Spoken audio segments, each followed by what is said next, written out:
Insomnia again.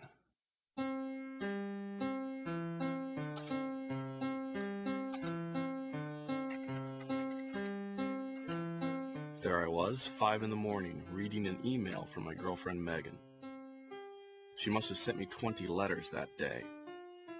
Love mail is what she called them. Strawberry pumpkin monkey. That was when I got the feeling again. I'd been getting it more and more lately, especially when it came to the subject of Megan.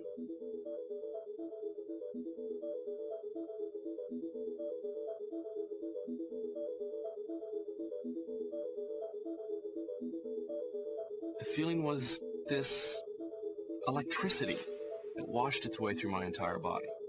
It seemed to amplify the very room. It was then that I knew what the feeling meant. Freedom. And I realized what I had to do.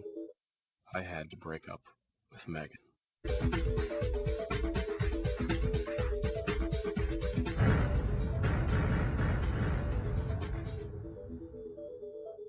That night I slept like a rock.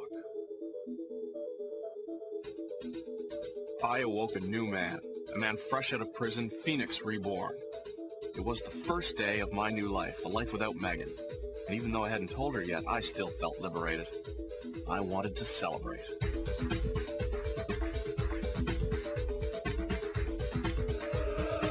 At the same time, the truth was, I felt a little nervous about the whole thing.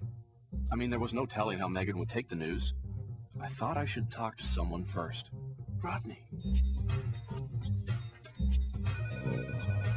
But Rodney was unavailable at the time. I had to meet Megan for lunch, and I planned to tell her then. It would be dangerous to confront her without first being prepared. It's not that I considered myself a weak person, it's just that Megan has this convincing way about her. She could talk me into or out of anything. It's like she was magic. But who else could I call? Lucy. My sister. It was a good choice. Plus a female perspective on the situation, which I thought might be a good idea. She told me to come right over.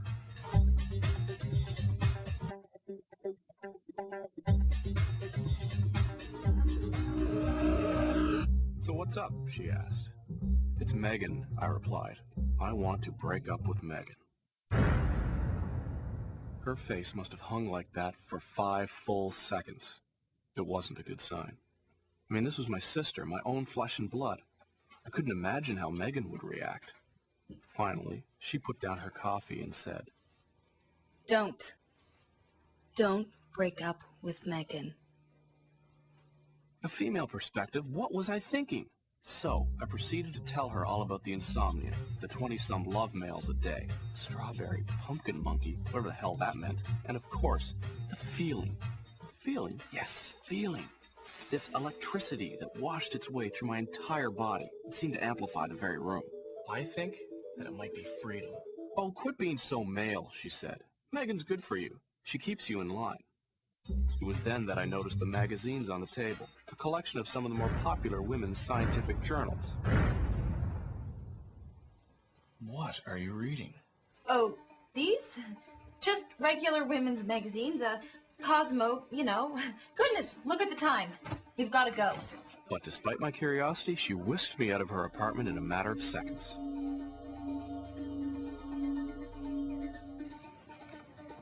Women's magazines. I knew it. I always thought there was something about them, something evil. They were spreading black magic, a conspiracy to control men. Of course! I had figured out the greatest mystery known to mankind, the mystery of men and women. We were both completely different species. How could there be an attraction between us? It had to be magic. I mean, think about it. Girls are perfect. They're smart, they're soft, and they smell nice. Boys, on the other hand, hump furniture and smell like goats, so how could two such completely different animals ever get together? That just didn't make sense. However, it did briefly dawn on me that maybe this magic, if it indeed existed, was important.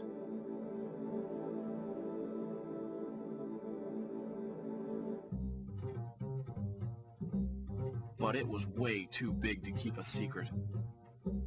I had to warn my fellow male, Rodney.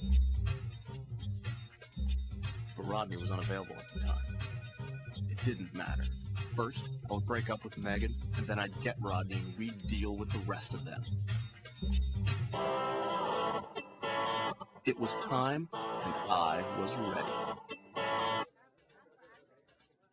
Purple Puppy Pumpkin Muffin, she said. It's so good to see you. Megan, I said, I need to talk to you. I was willful, resolute in my actions. I need to talk to you right now.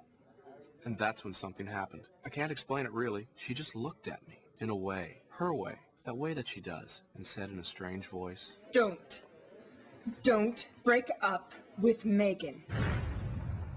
But feeling freedom washes through my body, amplifies the room. I was flailing. I needed support. Rodney. But Rodney was unavailable at the time. Put the phone down, she said. Or at least I think that's what she said. I can't really remember. Things got kind of hazy around then. Are you there, sweetie? Listen, sweetie, I need some shopping money.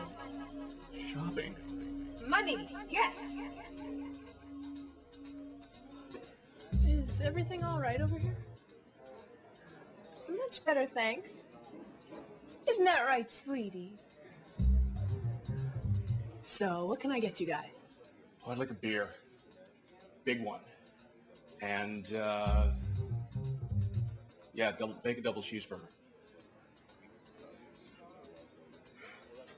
Pumpkin. Remember your LDLs. Spinach salad. And Diet Pepsi. Good, sweetie.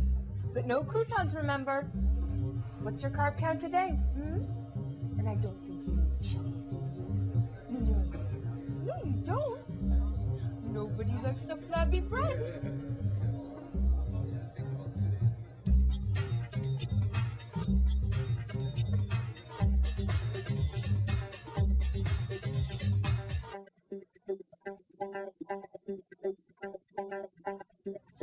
Voodoo? What are you talking about? It's all in your head. It's not voodoo, it's sex. Sex is the black magic.